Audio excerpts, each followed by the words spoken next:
আসসালামু আলাইকুম এভরিওয়ান। অন্ধমের ভালোবাসা গল্পের তৃতীয় পার্ট। তো চলো বেশি কথা না কইয়া গল্প শুরু করা যাক। রিয়া টেবিল ছেড়ে দাঁড়িয়ে বলল, ভাইরে কেন দাঁড়িয়ে আছেন, ভিতরে আসেন। আমি রিয়ার কথা শুনে বিছানায় বসলাম, আর রিয়া বিছানার উপর শুয়ে পড়লো একটা বালিশ নিয়ে। আমি রিয়ার মুখের দিকে তাকিয়ে বললাম, কি ব্যাপার রিয়া, এত খুশি খুশি লাগছে কেন আজকে তোমাকে? রিয়া বলল, না ভাইয়া এমনি, তবে মনটা আজকে একটু হালকা হয়েছে। আমি একটু রেগে বললাম, আমি তোমার উপর খুব রাগ করেছি রিয়া। রিয়া একটু অবাক হয়ে বলল, কেন ভাইয়া? আমি বললাম, আবার ভাইয়া বলছো, যাও তোমার সাথে কোনো কথাই বলবো না। রিয়া একটা হাসি দিয়ে বলল, ভাইয়া বলছি দেখে রেগে গেলেন নাকি? আমি বললাম, তুমি আমাকে ভাইয়া বলছো কেন? এত সুন্দর একটা মেয়ে কই একটু লাইন মারতে এসেছি আর তুমি ভাইয়া বলে সব শেষ করে দিচ্ছ। রিয়া মুখটা কালো করে বলল, আমি এটার সম্মান পাওয়ার যোগ্য নই। আমি রিয়ার কথাই কিছু বুঝতে না পেরে বললাম, কি বলছো রিয়া? রিয়া বলল, আমার সাথে মানুষ কথা বলতে আসে না, সবাই আমাকে কেমন জানি ঘৃণা করে দূর থেকে, কারণ আমি যে অন্ধ। জানেন, একসময় আমি মনে করতাম আমার জন্ম হয়েছে অন্ধকারে। যখন আমি বুঝতে পারতাম না তখন মনে করতাম আমি বড় হলে হয়তো দেখতে পারবো। আর যখন বড় হয়েছি আমি এখন খুব ভালো করেই বুঝতে পারি আমার যে এই পৃথিবীর আলো দেখার ক্ষমতা নাই। আমি অন্ধ একটা মেয়ে। আমি রিয়ার কথায় মন খারাপ করে বললাম, চোখ না থাকতে কি মানুষের সব স্বপ্ন শেষ হয়ে যায় রিয়া? রিয়া বলল, আপনি বুঝতে পারবেন না, আজকে আমার যদি হাত না থাকতো তাও আমার কোনো চিন্তা থাকতো না।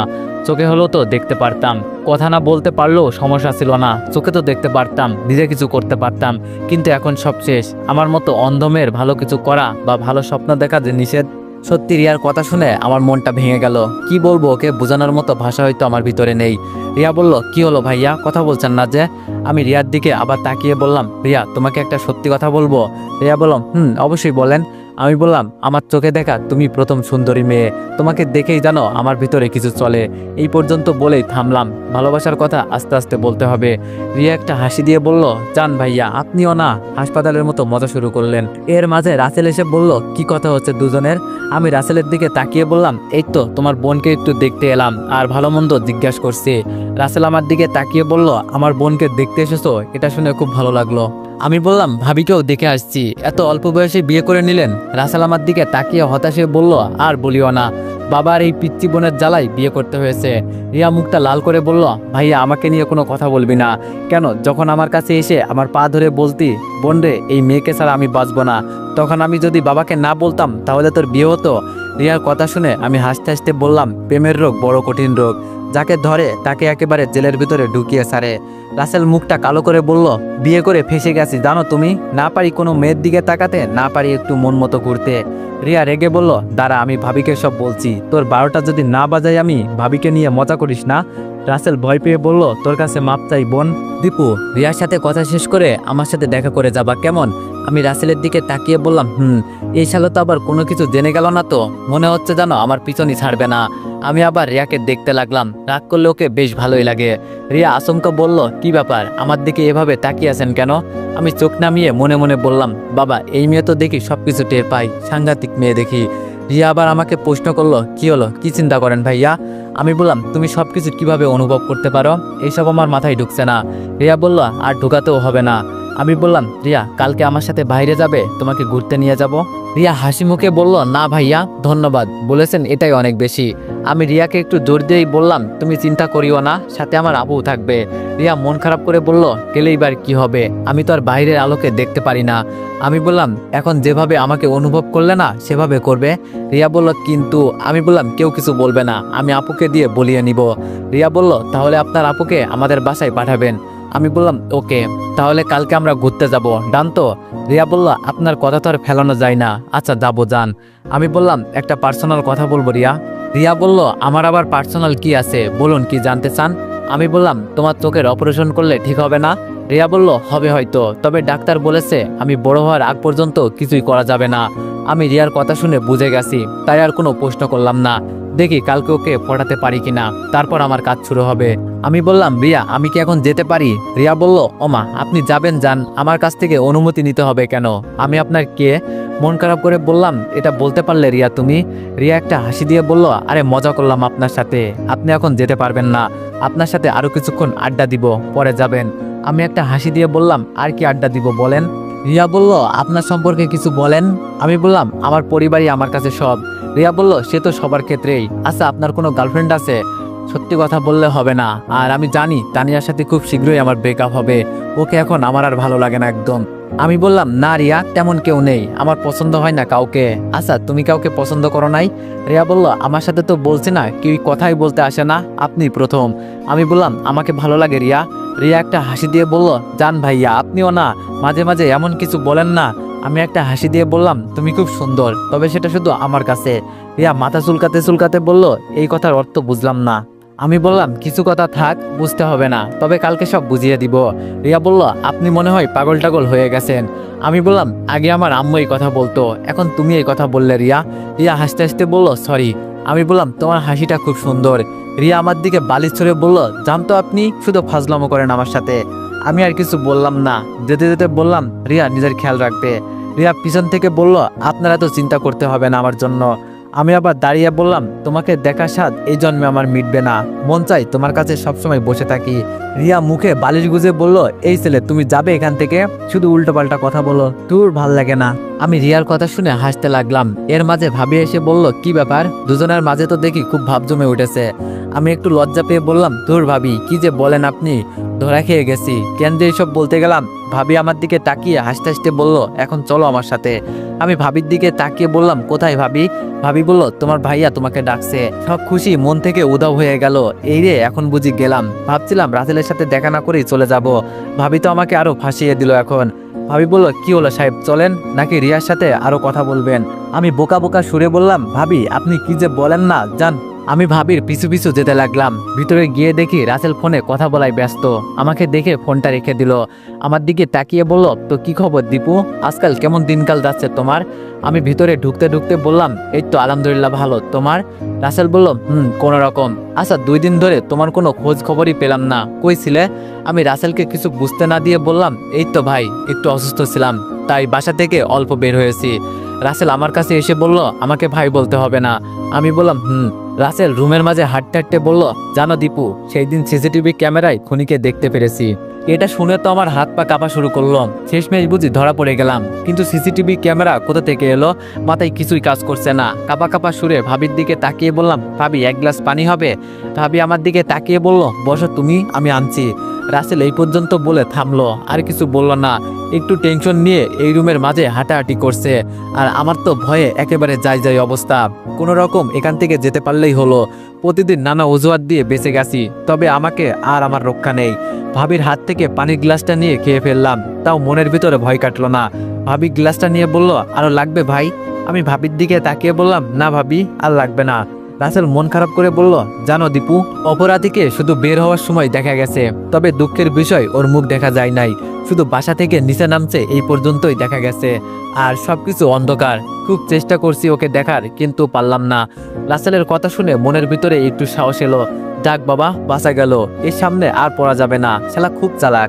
আমি ভয় কাটিয়ে রাসেলের দিকে তাকিয়ে বললাম, তার মানে অপরাধীকে আমরা ধরতে পারবো না? আমি তো মনে মনে অনেক খুশি হয়েছি, যা বলার বাইরে। রাসেল চোখ বন্ধ করে বলল, হয়তো পারবো না, অপরাধী খুব চালাক, কোনো প্রমাণ রেখে যায়নি, তবে আমি ওকে ছাড়বো না, যত সময় লাগে লাগুক, আমি ওকে খুঁজে বের করবই।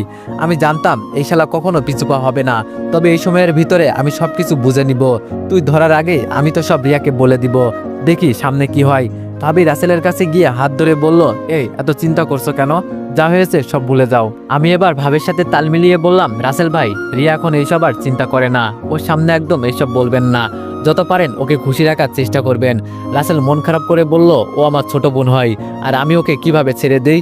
আমি বললাম, আপনি মনে মনে ওকে খুঁজবেন, যাতে কেউ বুঝতে না পারে আপনি অপরাধীকে খুঁজছেন, তাহলে আমার মনে হয় অপরাধীকে ধরতে পারবেন।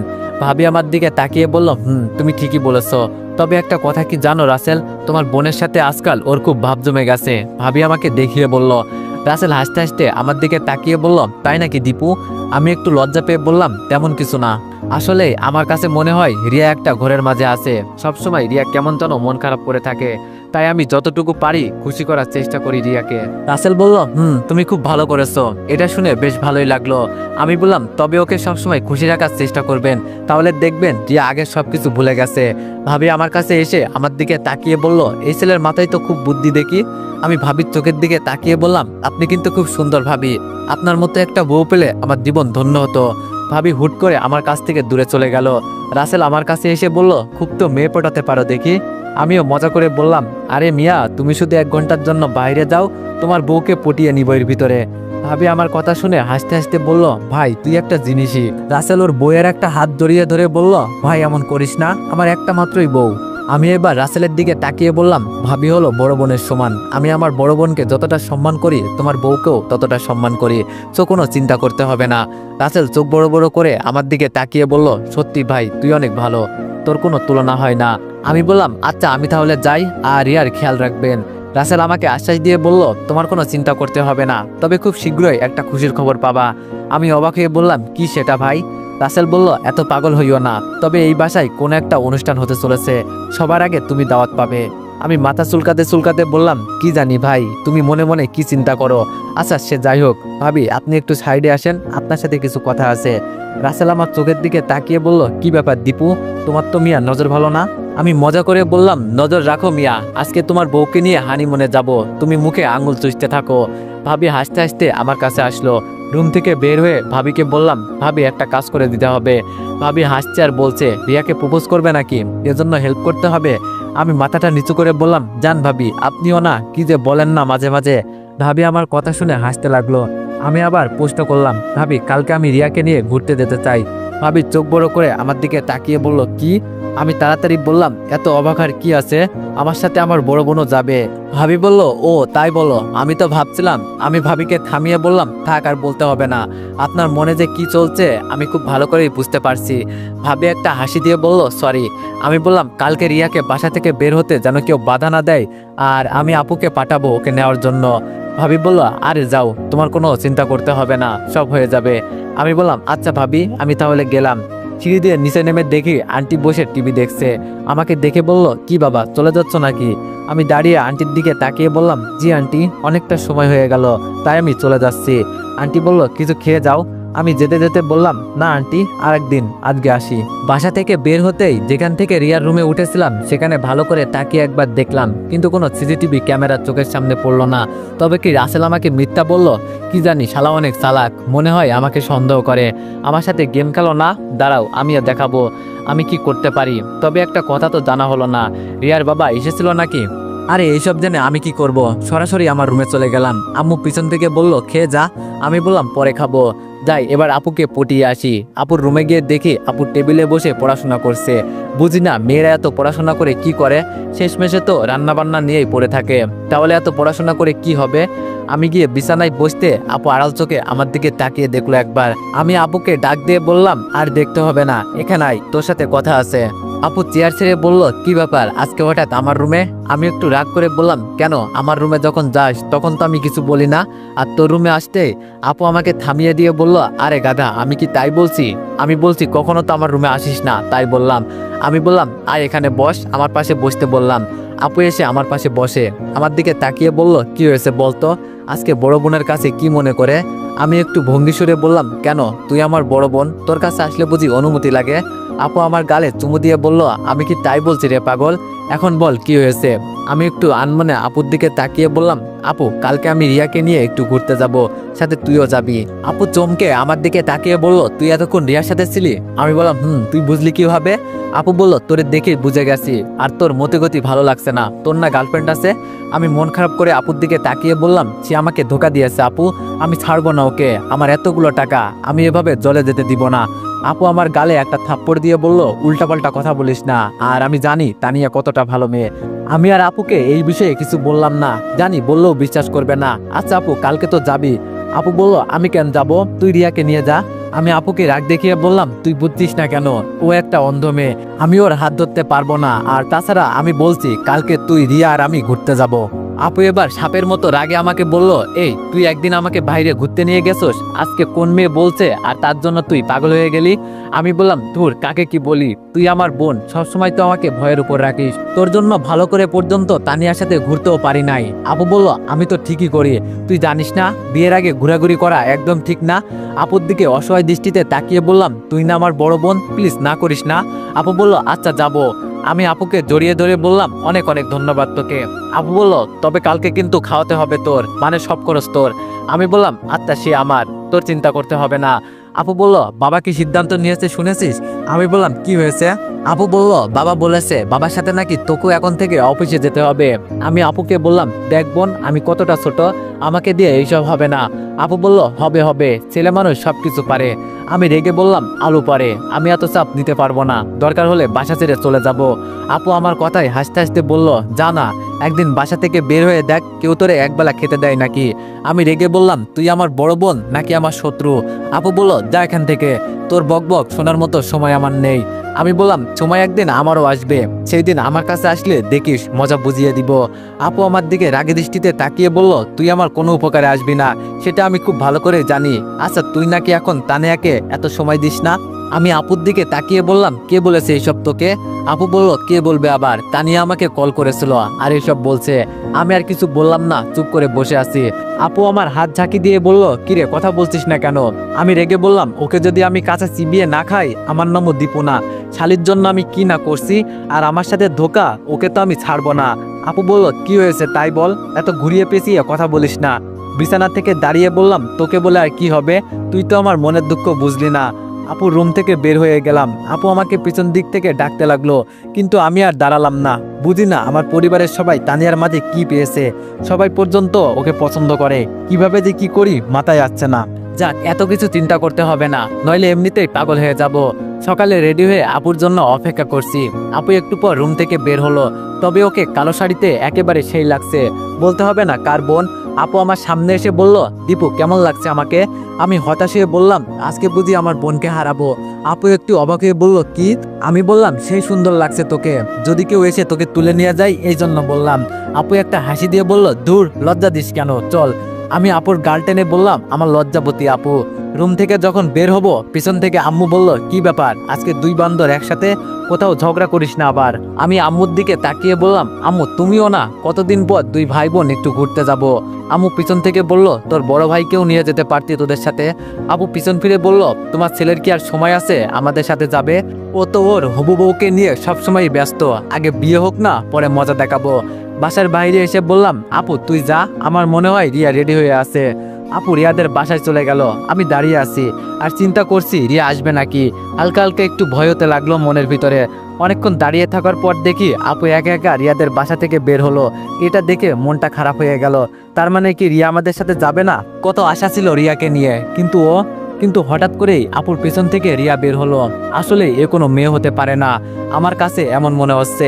এত সুন্দর মেয়ে দেখলে জানো চোখ কপালে উঠে যায়, তাও আবার পরছে নীল শাড়ি, আবার চোখে চশমা, সব মিলিয়ে একেবারে একটা রাজকন্যার মতো লাগছে। কেউ ওকে বলবেই না যে ও অন্ধ। আমি তো ওকে দেখে যেন পাগল হয়ে গেছি। সত্যি আজকে আমি ওর প্রেমে পড়েছি রিয়ার রূপ দেখে। আপু আমার কানের কাছে একটু জোরে করেই বলল কিরে দীপু কই হারিয়ে গেছি। আমি আপুর কথায় একটু চমকে বললাম না আপু আসি। রিয়াকে কেমন লাগছে রে।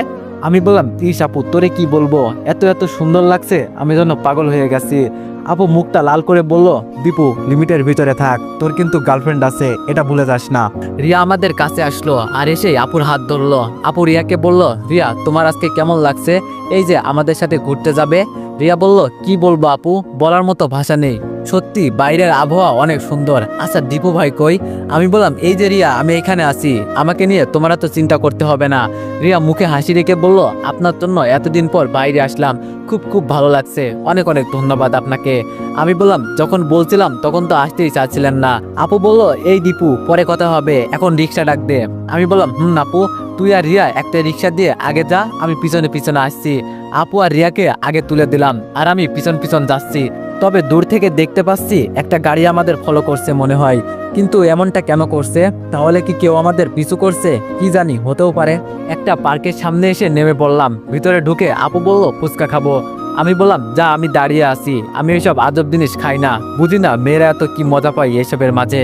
রিয়া বলল ভাইয়া আজকে না বললে হবে না, আজকে আমাদের সাথে আপনাকেও খেতে হবে। আমি বললাম তুমি খাইয়ে দিবে রিয়া, তাহলে আমি খেতে পারি। রিয়া হয়তো আমার থেকে এই কথাটা আশা করে নাই, তবুও বেচারি মন খারাপ করে বলল ভাইয়া আমি যদি দেখতে পারতাম সত্যি আপনাকে খাইয়ে দিতাম। আমি বললাম তাহলে আমি তোমাকে খাইয়ে দিই রিয়া। রিয়া একটু লজ্জা পেয়ে বলল এইখানে কিন্তু আপু আছে দীপু ভাই, ভুলে যাইয়েন না। আপু আমার কানের কাছে মুখ দিয়ে বলল কি ব্যাপার দীপু, তোর হাবভাব তো ভালো লাগছে না, রিয়ার সাথে এত রোমান্টিক মোডে কথা বলছিস কেন। আমি বললাম তোর কাছে আর লুকিয়ে লাভ নেই আপু, আজকে তোরে একটা সত্যি কথা বলি, আমি রিয়াকে পছন্দ করি, বলতে পারিস ভালোবেসে ফেলেছি। আপু আমার দুই গালে চর বসিয়ে বলল, তোর লজ্জা করে না? এক মেয়েকে বিয়ে করার স্বপ্ন দেখিয়ে এখন আরেক মেয়ের পেছনে পড়ে আসোস। দেখ ভাই, আর ও অন্ধ একটা মেয়ে, ওকে সুখের স্বপ্ন দেখাস না, ভুলে যাস না তোর জন্য অন্য মেয়ে অপেক্ষা করছে। আমি বললাম ধুর তুই যা তো, আমার বিষয় আমি বুঝে নিব। রিয়া বলল, কি ব্যাপার, দুই ভাই বোনের মাঝে কি নিয়ে এত কথা হচ্ছে? আমি আপুর থেকে দূরে গিয়ে বললাম, কিছু না রে রিয়া। সবাই মিলে ফুচকা খেয়ে একটা বেঞ্চের উপরে বসলাম। এর মাঝে আপু বলে উঠলো, চারিদিকের আবহাওয়া কিন্তু সেই না দীপু। আমি বললাম, আপু, তবে রিয়া তোমার কেমন লাগছে? রিয়া বলল, এই তো অনেকটাই ভালো ফিল করছি, অনেকদিন পর বাইরে বের হলাম। আমাদের পরিবারের সবাই খুব নিজেদের কাজ নিয়ে ব্যস্ত থাকে, সবাই সবার মতো সময় পার করে, তাই বাসা থেকে কখনো বের হই নাই, তবে আজকে আপনাদের সাথে বের হয়েছি, খুব ভালো লাগছে। আমি হেসে বললাম, তুমি যদি চাও প্রতিদিন আমি তোমাকে এমন জায়গায় নিয়ে আসবো। আপু বলল, আমি এখানে আছি, তোর খেয়াল আছে? আমি আস্তে করে বললাম, আপু তুই একটু দূর থেকে ঘুরে আয়, আমি একটু একান্ত রিয়ার সাথে কথা বলি। আপু বলল, এটা হতে দেওয়া যাবে না, দেখ তুই আমার ছোট ভাই, সেই হিসাবে বলছি রিয়ার স্বপ্ন এমনিতেই ভেঙে গেছে, আর ওকে মিথ্যা স্বপ্ন দেখাস না প্লিজ ভাই, এসব পাগলামো বন্ধ কর, তানিয়া যদি জানতে পারে না। আমি বললাম, তুই যাবি, খালি তানিয়া তানিয়া করিস, তানিয়ার চরিত্র সম্পর্কে যদি জানতি তাহলে আজকে আর এই কথা বলতি না। আপু রেগে বলল, যা মন চাই কর, আমি যাচ্ছি, পরে যদি বিপদে পড়ে আমাকে ডাকিস না, দেখিস কি করি। তো এভরিওয়ান, নেক্সট পার্টের জন্য সবাই 500+ কমেন্ট করে দিও। ধন্যবাদ।